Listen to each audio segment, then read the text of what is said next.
It can be very frustrating to know that you've got so much to offer. You have what it takes to realize your dreams, yet you can't find the energy and momentum to do so. We all desire change, and maybe for you, you've already taken steps towards that change. You've already put together systems and strategies to help you level up, better your life, just live a more productive and meaningful life. Yet you keep saying, I'll start on Monday, and you just don't follow through. So if you are tired of letting tiredness and low energy sabotage your life and your goals for this year, then stick around as we're going to identify a few sneaky energy drainers that often go unnoticed and how we can turn that around. This video is like a part 2 to last week's video where I was talking about the things that could be causing you to give up on your self-improvement journey and what to do differently. But in this video, I'm addressing you who have not given up yet. Your mind is ready, but for some reason, your body is weak. Or you feel like you've just come to this place where you're stagnant and you're unable to push any further. I have experienced such seasons in my life as well. And just like many of us, I used to just turn to the obvious energy drainers that are centered around food, sleep, and exercise, which, by the way, is very important to address. But then there are some sneaky energy drainers that could really go unnoticed. I'm so excited to share 5 of them with you in this video. And please stick with me till the end, as I'll also add a bonus tip that kind of sums it up. The first energy draining habit is the habit of self-pity. It's okay to feel sad. It's okay to feel bad about the unpleasant things that are going on in your life. Allow yourself to feel the emotions. Cry if you have to. But it becomes a problem when you are continuously hosting your own pity party, dwelling on your misery, complaining and blaming others, instead of using that time to look for answers, to rise up and do something about that situation. Our brain uses 25% of our body's energy. Now imagine how much more energy it's going to use when you turn it into that worrying, overthinking, and self-pity mode. You can replace this habit with a habit of gratitude. Stop comparing yourself with others or comparing your now with your ideal future. Look for reasons in your present season to be grateful. Now, gratitude in itself will not change your life overnight, but that shift in perspective will help to reduce your sadness, bring hope, and give you a boost of energy and motivation to chase your dreams. No one will care about your life like you will. So quit the self-pity. Look for reasons in your life to be grateful. Head out there and learn something new that is relevant to your destination. Is it financial freedom that you seek? Okay, go watch a video, read a book, and instead of being envious of a friend that is already succeeding in that direction, align yourself with them. Don't take offense, take lessons. And like I said in my previous video, do not end at just acquiring knowledge, because information overload can equally make you feel stuck. But seek wisdom on how to apply the things you are learning in a way that pushes you forward. I used to dwell on questions like, why me? How did I get myself here? But things only began to change when I started to ask myself, how do I get myself out? So push yourself to do something, and do it afraid if you have to. Little steps forward eventually yield great results. And guess who's going to be going out the door? Self-pity. And who will come in? Energy and motivation. Second energy draining habit is toxic self-criticism. Self-criticism can actually help you acknowledge your mistakes and help you avoid them next time. But it becomes toxic when it saps your energy, overwhelms you with guilt, and demotivates you from self-improvement. Never deceive yourself that being overly self-critical shows that you are humble and is going to help you do better. It's never done that for me. I used to be so self-critical. Like if I upload this video and later notice some editing errors or missed out on a deadline or maybe said something and later thought I shouldn't have said it, I would be so hard on myself, so ashamed. There would be this river of negative thoughts rushing through my mind, this inner dialogue, negative inner dialogue about myself that just prepared a fertile ground for demotivation, low self-worth, and low energy. I mean, why miss out on 24 hours because of a 5-minute mistake you made in the morning? That is self-sabotage. So if you believe that this may be one of your energy draining habits, let me share with you what I did. I started to do what I call speak to the woman in the mirror. And this woman in the mirror is myself. And I promised myself that I would not lie to her, I would not deceive her, but I would tell her truth in a way that motivates her to move forward towards change, rather than talk to her in a way that crushes her spirit and makes her to give up. From time to time, I remind her of her unique qualities and skills. We are very quick to list out our weaknesses, but we struggle to identify and own our strengths. It's not humility not to know what you are good at. I remind her to seek excellence, progress, and not perfection, knowing that she will make mistakes. I remind her that some of the growth that she's experienced in her life have come about from the mistakes that she made. I tell her to balance out self-improvement and self-compassion. I equally remind her of her past victories, to look back and see how far she has come, and not to be ashamed or afraid to celebrate her wins, no matter great or small. She alone knows what it took to get there. And I equally advise her like I would advise a friend. You know, if a friend came to you and told you that they feel like a mess, if you won't beat up your friend with negative words, don't do it to yourself either. Besides speaking to the woman in the mirror, something that I also do now is being very mindful of the things that I consume and the kind of conversations that I entertain, both on and offline, because it has the power to reprogram my mind. It affects how you see yourself, how you see others, and how you see life in general. Any voice that pulls you away from change and growth is a voice of condemnation.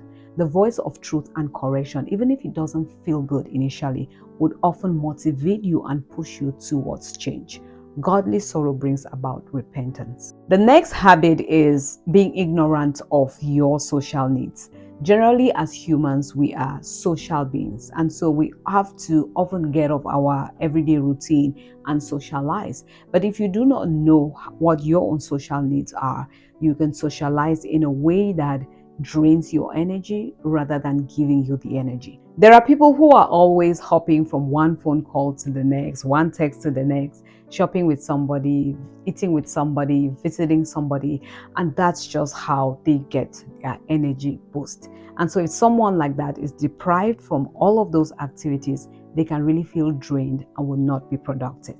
On the other hand, you may be someone like myself who, we get our energy boost from both a little bit of socializing and a little bit of alone time.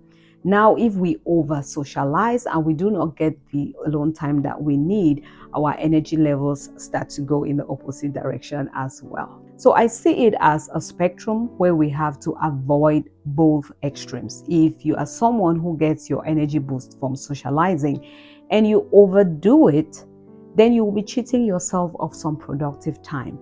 And you would find yourself saying, I'm getting all this energy, but I'm not doing anything with my life. And then you get miserable. And because you get your energy or your motivation from socializing, you will fall back again into more socializing, trying to relieve yourself of that misery. And then you just find yourself in this loop of being everywhere, doing everything, and still feeling very miserable. And the other extreme, if you are that person who loves to have alone time in order to recharge, and then you overdo it because you want to optimize your time and your energy, you quickly find yourself in a very isolated and lonely place, and then you feel overwhelmed as well. But then you would want to turn again to more alone time because that is how you kind of recharge. Then you find yourself also in this energy draining loop. So please watch out for these two extremes. Know yourself and your social needs. Identify your sweet spot on that spectrum. I think the older I'm getting, the closer I am to really, nailing it, finding that balance between knowing how much alone time I need and how much socializing time I need. And, give yourself that need, meet that need, because that's a source of energy for you. The last but one is the habit of holding on to past unresolved conflicts. This one has the power to drain you mentally, emotionally, and eventually physically, because those emotions are always waiting for you when you hit your bed. And so you cannot have quality sleep. You wake up tired, angry, go about your day miserable, come back to bed at night with self-pity. It eventually shows up even in your eating habits, because it's either you completely lose your appetite or you find yourself just binge eating because you are frustrated. So what exactly is burdening your heart right now? If you need to make that call, summon the courage to make that call. If it is something that you can just maybe have an internal dialogue about it, pray about it, and let it go, do it. There's some things that I have just forgiven without necessarily having a dialogue, because I felt like, you know what, I was able to just overlook it. And I understand that not every hurt can be dealt with so easily. Some things go deep, deep, deep down. So please seek professional and spiritual help if you have to. You want to free yourself of that emotional baggage that is holding you back from flying to the heights, soaring to the heights that you are capable of. One little habit I would like to mention here that can equally drain you emotionally is the habit of taking everything personal. You cannot take everything personal. What somebody says, what they do, you think is directed towards you, is an attack towards you. Oh, that's going to drain you. You cannot walk around every day with people's voices in your head, meanwhile they are over there achieving their dreams. Maybe they are just comfortable with you and they feel like they can be themselves around you. You always have to find out if your thoughts are really true. And if they are, because, yes, we have some Debbie Downers, people who always like to put you down when they are around you, then you can just avoid that environment. And if you cannot avoid the environment, set healthy boundaries. Because let me tell you, you really cannot control what people do and how they behave. If you set out to start controlling and manipulating people to do what you want and act exactly how you want, you are preparing yourself for misery. So set healthy boundaries, guard and protect your own heart and your own mind, and don't take everything personal. And finally, one of the biggest energy draining habits that often go unnoticed is the lack of service. One of the signs of maturity is when you start having the eagerness to not only be a consumer, but be a contributor as well in the world around you. When you start seeking for clarity for what you can do to contribute to this world. I always say that if God were to answer all of your prayers exactly how you have asked them, will any of the answers benefit somebody else besides yourself? You see, maybe you've been feeling so drained because lately you've been drowned in your own world of me, myself, and I, my desires, my wants, where I want to go, what I want to achieve, to the point where you've forgotten that life is existing around you. A few years back, when I had my third child, my hands were so full. It was almost like they had consumed my morning, afternoon, evening, and that was just my little world. And one of my friends used to come and just get me, and we go down to the city, New York City, to the homeless shelters there and just help out, volunteer. And I would come back with so much energy because I felt like out of the little time I had, I've been able to share it with somebody. Out of the little energy I had, I've been able to share it with somebody. And I have been able to break out of my little world and my cares and worries, to go out there and be a part of somebody else's cares and worries. And that was so fulfilling. Sometimes we say we want to self-improve so that we can serve, but I say we self-improve through service, or we self-improve as we serve. Both go hand in hand. You don't prepare and then you serve. Preparation happens in service. So if right now you're just feeling down, drained, and you're not sure what the next step should be, this coming weekend, get out there and do something else for somebody else. And it doesn't have to be big things. It can just be as simple as sending somebody a text, making a call, surprising somebody with a snack, just little things that can go a long way to boost your energy. And when you come back, there will be so much clarity, inspiration for you to get back to your work. I promised you a bonus tip, and here we go. Avoid the habit of toxic self-reliance. The world is trying to tell us that we can do it all by ourselves. We don't need anybody. We don't need each other. That is a lie. Why have we been given different gifts and talents? Because I need you, you need me. We need to sharpen one another with our gifts and with our talents. But above all, we all have to rely on God. He is the potter, we are the clay. He is the one molding us into these beautiful vessels unto honor. He desires to see His purpose in our lives prevail even much more than we do. And so if He has this desire for us, then we can trust Him. We can rely on Him. Every time that I have chosen control over surrender, I quickly find myself in a place of burnout. I find myself in a place of confusion with no clarity. I really find myself in a very scary place. Obedience will do for you much more than what your calculated moves will do. So please do not settle for less than you were created to be because you insist on doing it on your own. Now, this video would be incomplete without part 3, which will be coming up next week with tips on how to maintain your energy. You see, even though you are running on low energy right now, you still need energy to carry out these tips in order to regain your energy. So how do you keep running on low without completely shutting down? And when you finally regained your energy, how do you maintain it?